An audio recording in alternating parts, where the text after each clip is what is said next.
मनोजदादा जरांगे पाटलांचं 6व्यांदा उपोषण सुरू आहे आणि त्याच धर्तीवर राज्याचे मुख्यमंत्री एकनाथजी शिंदेसाहेब सोलापूरला येत आहेत। मराठा क्रांती मोर्चाच्या वतीनं मनोजदादांच्या सभेचं आयोजन आम्ही करणारी ही सगळी मंडळी आहे। आम्ही सगळेजण मिळून ज्या दिवशी राज्याचे मुख्यमंत्री इथे येतील त्या दिवशी आम्ही त्यांना निवेदन करतोय की मनोजदादांचं उपोषण हे लवकरात लवकर संपलं पाहिजे, त्याच्याकडे गांभीर्याने या सरकारने बघितलं पाहिजे।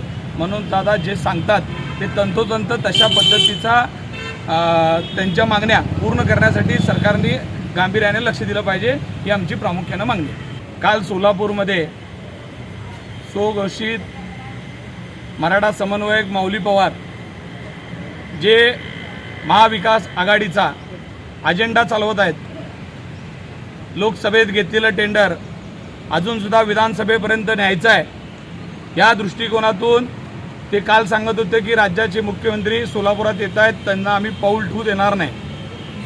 राज्याचे मुख्यमंत्री आदरणीय एकनाथजी शिंदेसाहेब हे काय आहेत, त्यांना कोण रोखू शकतंय हे संबंध महाराष्ट्राला माहीत आहे।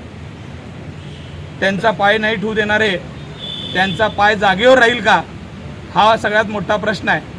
मी पोलीस प्रशासनाला विनंती करतो की जे महाविकास आघाडीचा अजेंडा चालवणारे, महाविकास आघाडीचे 4 टाळके सोबत घेऊन स्वतःला मराठा नेता समजणारे यांनी स्वतः समजून घ्यावं की यांना कुठेही अटक करू नका, तर यांना गर्दीमध्ये मोकळं सोडा, मग कळेल की राज्याच्या मुख्यमंत्र्याची ताकद काय आणि आपण काय।